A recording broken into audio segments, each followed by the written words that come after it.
Welcome home, brave heroes. I'm Ash, this is HeroQuest, and we are looking at a picture of the back of the box for HeroQuest against the Ogre Horde quest pack. I've been excited about this ever since its leak.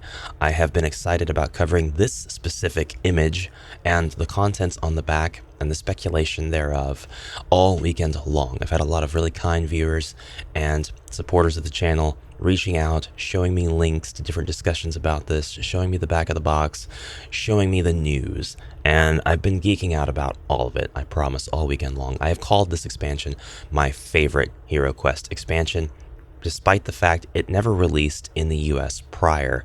It was classically an EU exclusive expansion. All of the people in the UK were able to play this. It was released in select other countries, I believe France, Spain. And if you wanted this, you needed to be able to import it. I didn't even know about Against the Ogre Horde until about 2 decades after I played HeroQuest. I thought the flyer that came with the board game listed all of the expansions that were ever to exist, Keller's Keep and Return of the Witch Lord, and I thought, that's cool, maybe one day I'll have those and I'll have the quest books for them.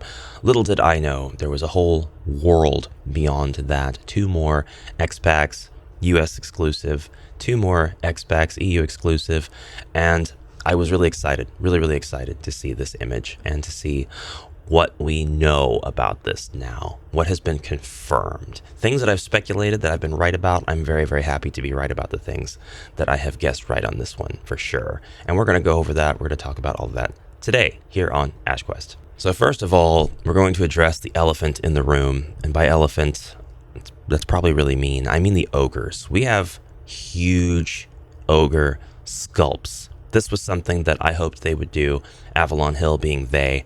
They have the ogre sculpts. We have enormous ogres. We have right there, and I don't know if they'll change the naming convention because these ogres originally were somewhat based on the Warhammer faction and hierarchy of ogres. So our naming conventions for what their titles are might be different, but they might be the same. There may be no real way to convey the titles of these ogres without using the titles, and so, you know, maybe no infringement whatsoever. We should have 4 ogre warriors. Yes, we have 2 sculpts of each of those ogres. And we have 1 ogre lord, 1 ogre chieftain, 1 ogre champion. Really hard to say which is which. I don't think it's actually that hard. I think the one on the left is our ogre champion. This guy looks like he has fought for sport. He fights for fun. He is the champion of the ogres. The one in the middle to me is the ogre lord. He has the most imperious looking pose, the most imperious sculpt. He is the one that would fit the most in front of the ogre throne. And the one on the right, this has to be, to me, the ogre chieftain. This is the ogre who wears the headdress of the chieftain for this climb, who has all of the underlings he commands. These guys are massive, and I'm so happy they're massive. I predicted anyway, that they would be massive, and they are. We have, of course, the regular ogre warriors. These guys are still pretty big by HeroQuest sculpt standards. Comparable in size, I would say, to the ogres that come with Mage of the Mirror, but they are different sculpts from that ogre, and I'm definitely here for that. I love to see the various different sculpts being used for these different monsters, even if they are of sort of the same variety. And this makes me wonder, the 2 and 2, I'm really happy we have not just 1, but 2 brand new ogre sculpts for these ogre warriors, but it makes me wonder if they indeed will have different stats from the Mage of the Mirror ogres, since this was developed as a completely different level of difficulty adventure. The ogres for this pack were developed before the Mage of the Mirror ogres were adapted from this expansion. The Against the Ogre Horde quest pack came out quite a bit before the US X pack Mage of the Mirror, and the instructions to the designer of Mage of the Mirror were to take half the sprue of Against the Ogre Horde and create a second sprue of original characters and make up their 10 quest pack with 3 solo quests based around that idea, those sculpts, that concept, that theme. And so the Mage of the Mirror designer took the sprue with the ogre warriors, but they made the ogres very strong. They made the ogres incredibly strong for that expansion, which gives it its reputable difficulty. This expansion was not made with that level of difficulty. This expansion, first of all, piggybacks on the EU version of HeroQuest, in which almost all of the enemies just have one body point. And the challenge of this expansion is a continuation of the game system's end. So anybody who finished the game system, who finished Keller's Keep EU edition and Return of the Witchlord EU edition, would comfortably be able to begin this with their veteran heroes. To see this released now, today, in today's Avalon Hill HeroQuest, means that a significant number of changes would have to have been made to the enemies therein. Or so some think. Some folks think to get this difficulty to the level it needs to be for our US players that they would need to change these ogres and use the Mage of the Mirror ogres and all of that. Well, we have a couple of disclaimers about that too. The Mage of the Mirror ogres in today's HeroQuest world are quite disadvantaged. They have been split in terms of body points. They were cut down from 10 to 5. Now, whether they should have had 5 body points to begin with is a matter of opinion, and it's absolutely fine and valid to think that they should have had that many to begin with.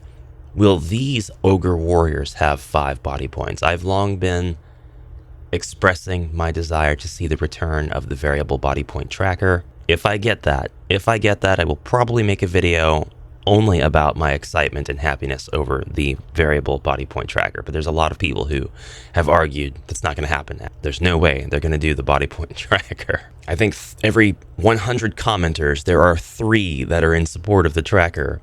And one of them is me just replying to one of the other 2 people. But anyways, there's a lot more to talk about here and a lot more that I want to delve into. The original Against the Ogre Horde quest pack did not have a lot of content at all. It had 7 quests, which a lot of the US quests also had 7 group quests, so that didn't really feel like much of a difference. If you had a team of people and you didn't have anybody who wanted to go on a solo quest and you weren't trying to single anybody out and make everybody else wait, you weren't using the solo quests from the US X packs anyway, unless you were converting them to full party quests, which, to be fair, is still quite a fun thing to do.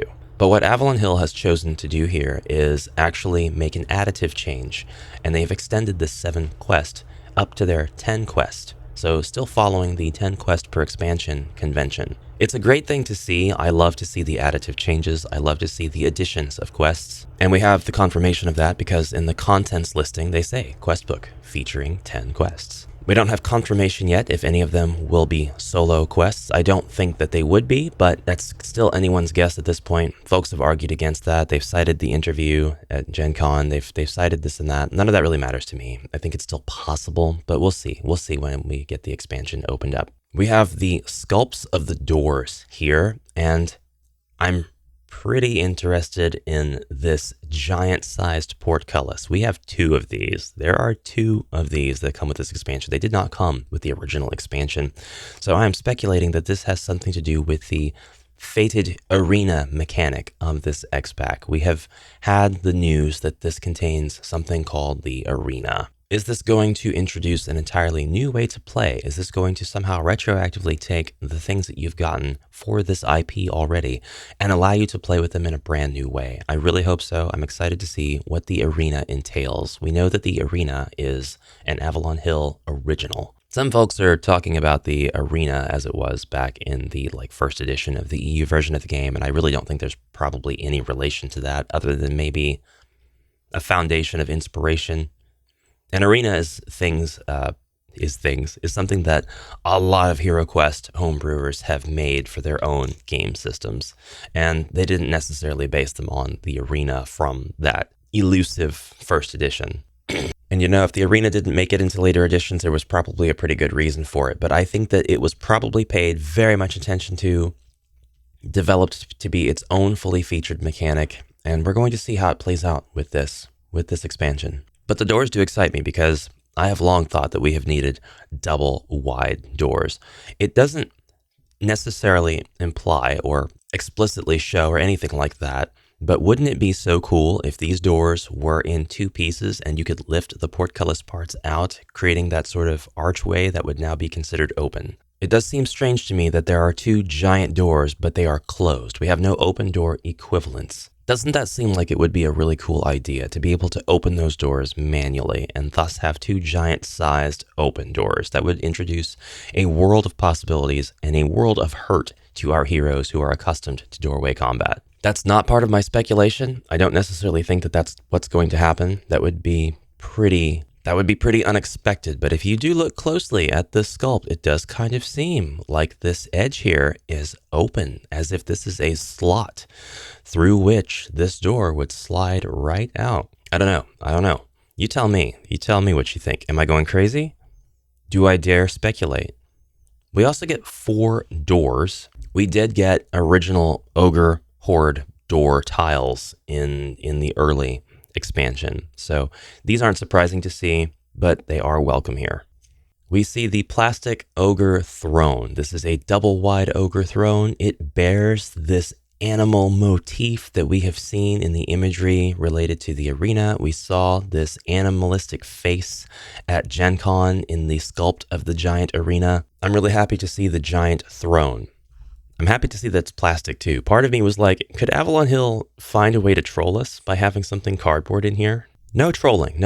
Only ogres in this expansion. No trolling here. I don't know. Ever since Mage of the Mirror, I've had this thought that they could mix things up a little bit, and every once in a while they might be inclined. They might be cheeky enough to throw us a little plastic, classic HeroQuest door base, and then just like a random door. A random portcullis or wooden door or something that we wouldn't expect, that we would think would be plastic. Okay, we're going to talk about the enemies next. We have 5 brand new enemy sculpts. We've got 2 goblins. These are new goblin sculpts. They are evidently carrying ranged weapons. We've got goblins ready to throw what look like Molotov cocktails. We've got goblins with giant boomerangs. I love to see this. We've got orcs with bows and arrows. They are nocked, they are drawn, they are ready to fire. 2 different sculpts of orcs with these arrows. Gigantic bows, great bows, I would say. And there's just enough space and material for you to be able to take some fine string or some fishing line or something and actually go ahead and finish this bow off and make it into a fully fledged bow. I love these ranged orcs, but that's not all. We also have 3 skeletal, I'm going to say archers. Those are wicked looking bows with giant bolt arrows. And I'm okay being wrong if that's not what that is. It's a bit difficult for me to say with 100% certainty that it is a bow and arrow. It definitely has that shape. It's got that silhouette, but that could very well be, it looks like a handheld trebuchet. I mean, this thing looks wicked.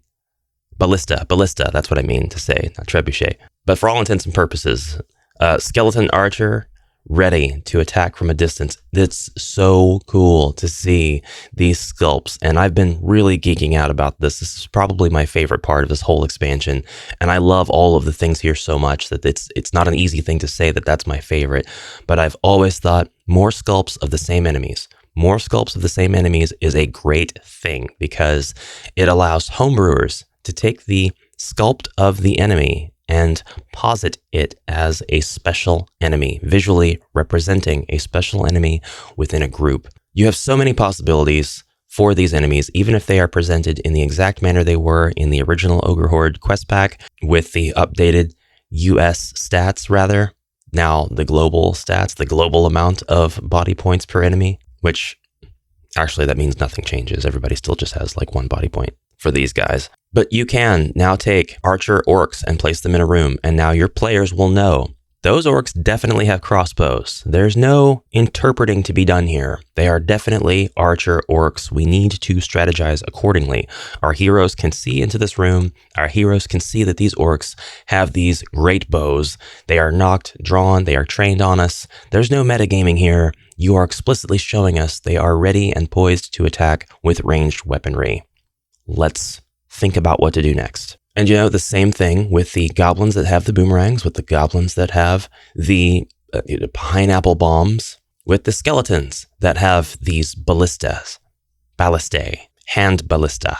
I love this. I love this so much. You can also take these enemies and make them into bosses. You can also take these enemies and make them into NPCs. You can also take these enemies and make them into heroes if you so choose. And your sculpt is now new, it's original, it's different.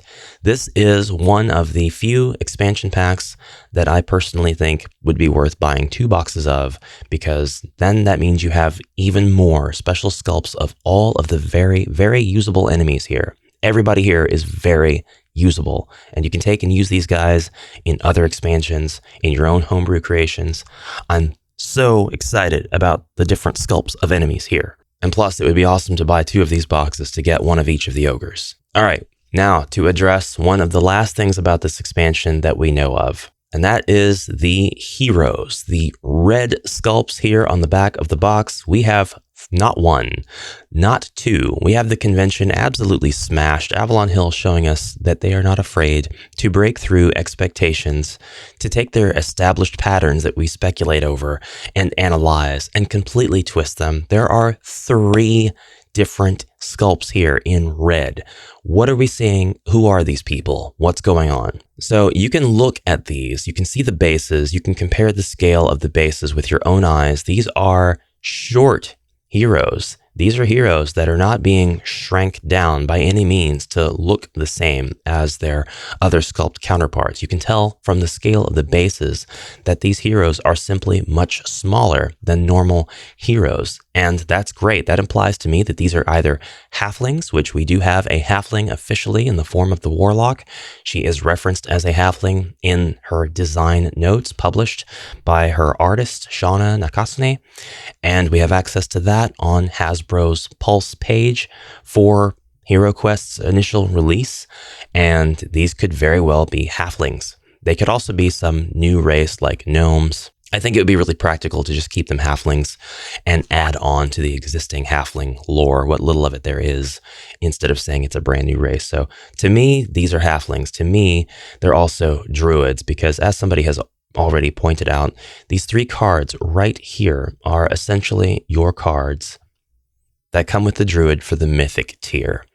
I would say mechanically they are going to be identical to that druid. They're going to have the exact same set of abilities, same stats and everything. I bet they keep the class name, which I know class is not a convention used by HeroQuest, but that is what it is.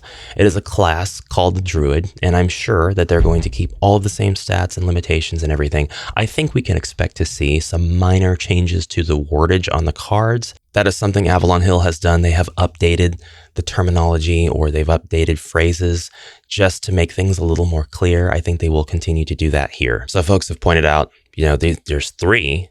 What does that mean? I think very much it means we have our male and female versions of this druid. I think this is the way that Avalon Hill releases to the public, to the retail space, the druid. People have talked about Crypt of Perpetual Darkness, some exacting convention that they see with the druid being released with that, and we'll talk about that here in just a second. To me, we're seeing 3 different sculpts, and that's because they want to give you that male-female option. We've also got this creature, which is very clearly a wolf of some pedigree, and on a red sculpt, that's our stand-in for Snow Dasher. That is our animal companion. Some folks are taking this as the wolf form of the druid, and I think that that's a valid take. Because this is the halfling of the druid, it makes sense that they could have a different beast form. The beast artwork shown on the druid card for Shapeshift, their special ability, is still that of what looks like a half-man, half-bear. So I don't necessarily think that this has to be their beast form. And I think if you have a bit of a keen eye and a little bit of imagination, you can take a look at the cards up here in the picture. And you can see all of these different sculpts, and you can see the 3 ability cards and the tiles and the doors, and you can see the quest book, and you can see distinctly 9 different cards laid out with characters on them. These cards tell me that we have representations for the 4 ogres here. I know we have 5 different ogres, but these ogre warriors probably share the same stats, wouldn't you think? And we've got 3 on the left. It kind of looks like the 3 characters on the left side here are all holding ranged weaponry, and we've got 3 on the right. If the 3 on the left are representative of monsters that are holding ranged weaponry, then we have cards for our archer orcs, for our ranged goblins and for our ranged skeleton friend. That's our 3 on the left, if you ask me. The next 3 represent the ogres, the ogre lord, the ogre chieftain, the ogre champion. And then getting into the last 3, I would say that our regular ogres are over here somewhere, but I'm actually more inclined to say that these are 2 of our druid cards that represent the 2 druid forms.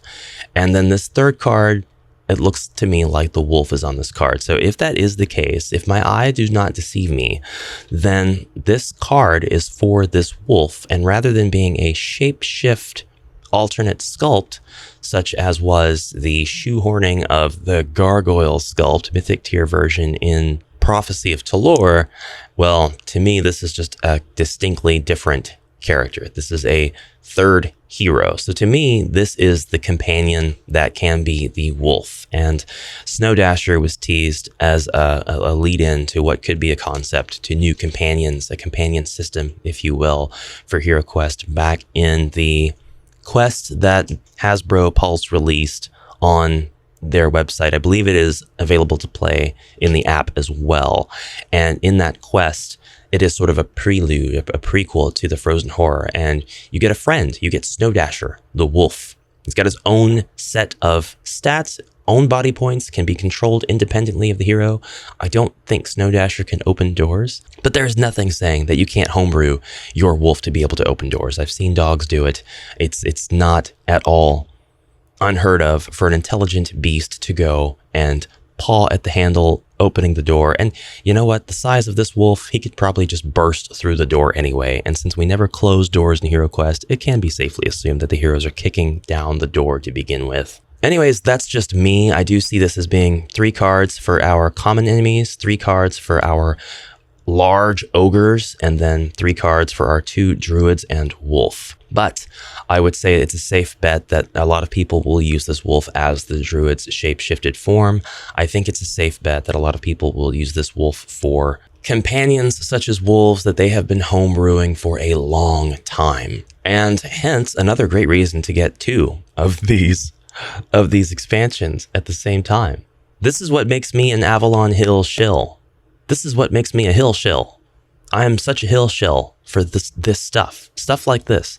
Avalon Hill has taken our expectations and they have once again said, no, we can do a little bit better than that. We can do things that you're not guessing at fully. There were a lot of really long, well-intentioned posts about how people did not think that there was going to be the Druid with this, and that the talk of Perpetual Darkness as if that was, you know, a surefire thing and therefore legitimate, when it's not. It is, and I've quoted this before, and I can finally attribute it to a source.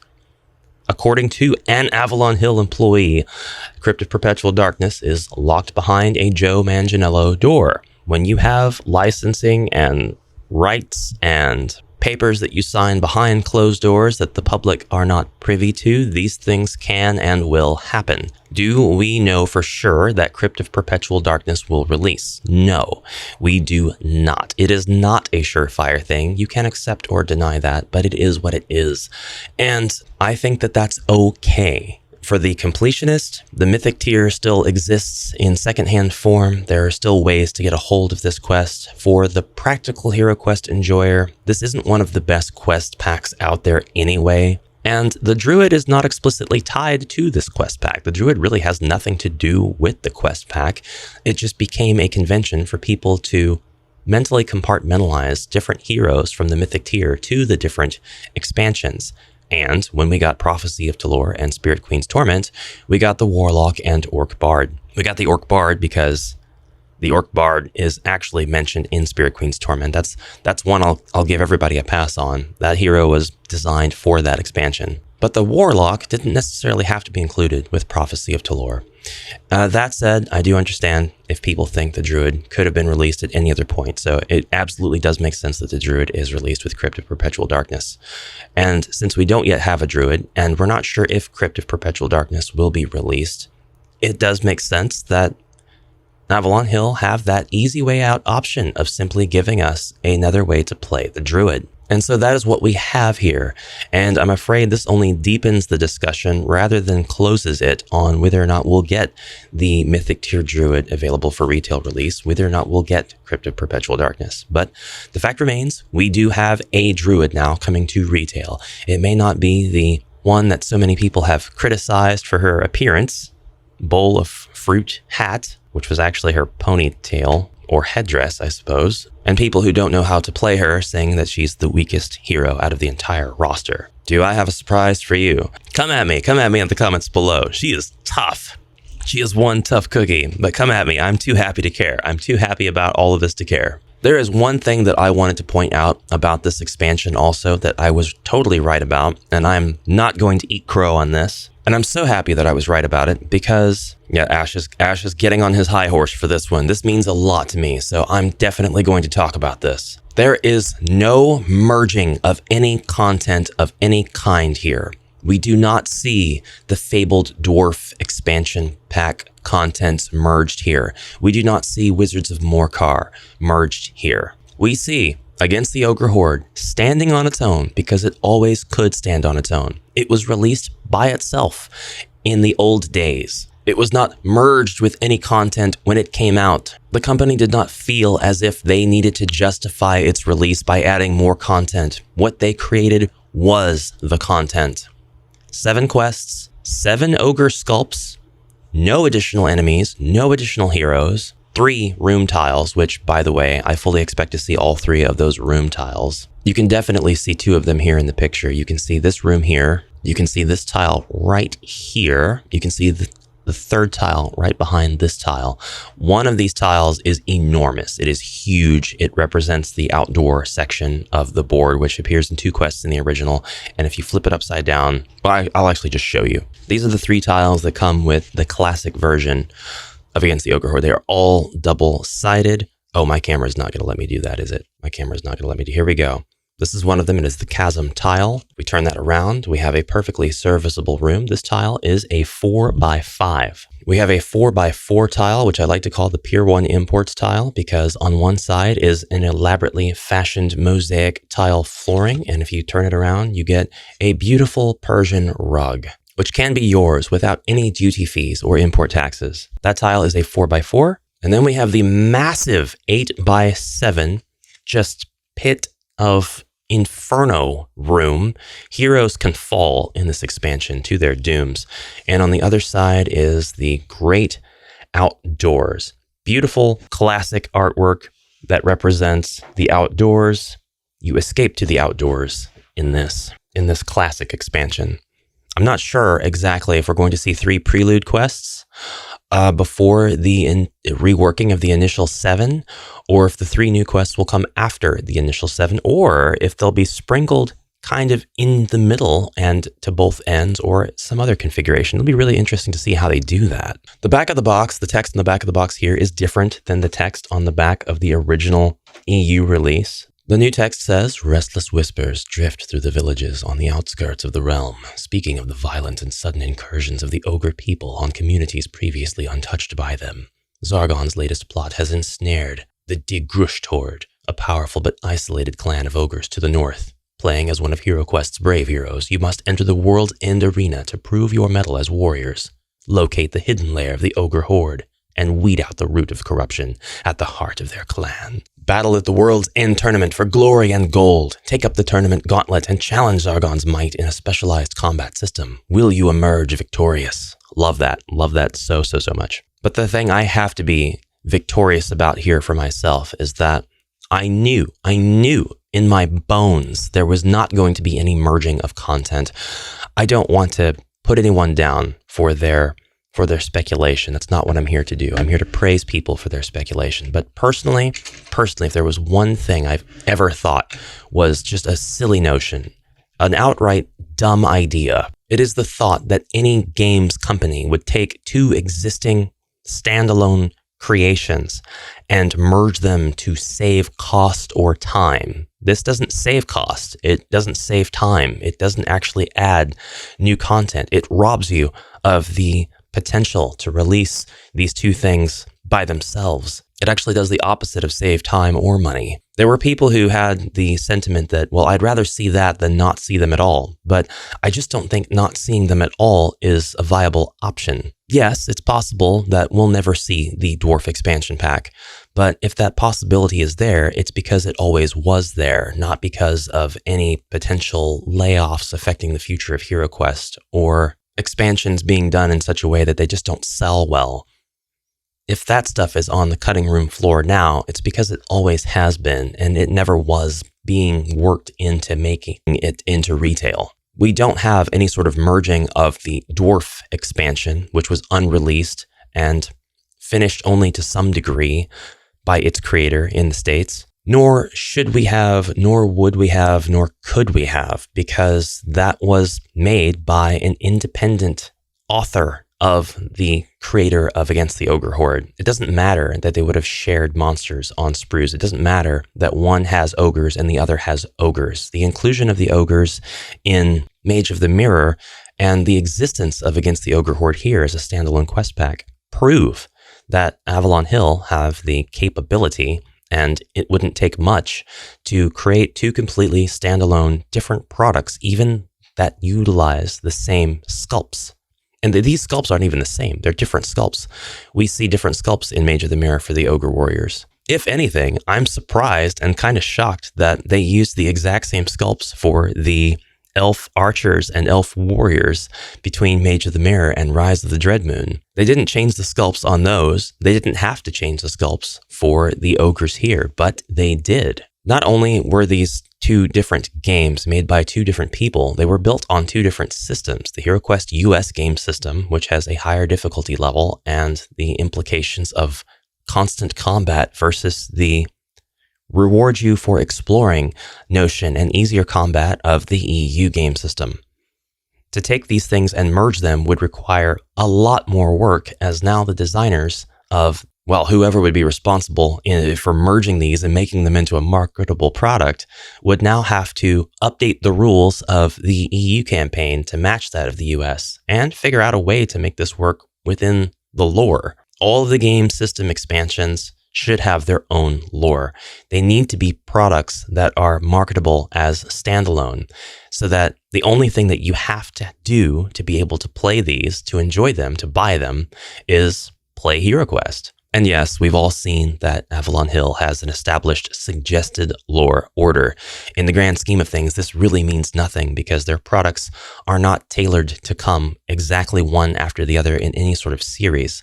It's a suggestion to give people an answer if they should ask for lore or some kind of official order. But you're still able to buy the game system, complete the 14 quests, and play any expansion you want. And it has to be set up that way for maximum accessibility, for maximum profitability, maximum potential of sales. These are points that I'm not pulling out of nowhere. These are points that Avalon Hill people have made in various communities. And they stand counter to some of the speculation that a lot of passionate fans have had about the release of Against the Ogre Horde and the potential releases of Wizards of Morkar, the Hammer of Hadraka working title, and Sinister Sorcerers working title. If and when we see those expansions, I would continue to expect that there are no merged assets whatsoever. To me, it makes the same amount of sense to say, hey, we're going to republish Dagon.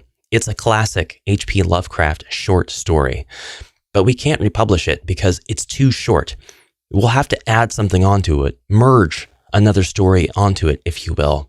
Let's go ahead and release Dagon along with Robert E. Howard's shortest Conan story. But Ash, that comparison makes no sense. Those were two different authors. Exactly my point. But Ash, that makes no sense. They're both weird and fantasy tales, but they're not even set in the exact same universe. They have different themes. They have different feelings. Exactly my point. I've always thought the notion of merged content was stupid. And that's not saying that the person who might come up with that idea is stupid. That's not what I'm saying. That's not my point.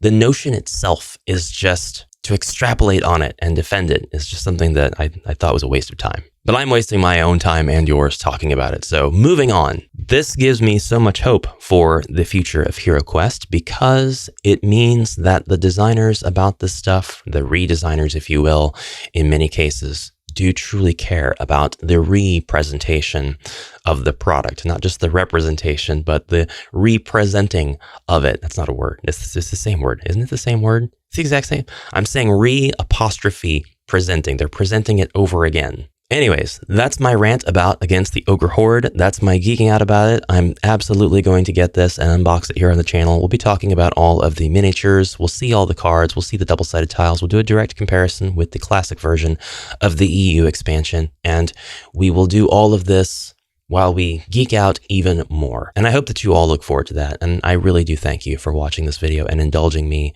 with my geekdom. I hope that you're geeking out with me. And for the record, I do hope that we see a Crypt of Perpetual Darkness. I do hope that some sort of deal or negotiation can be even bothered to begin being reached.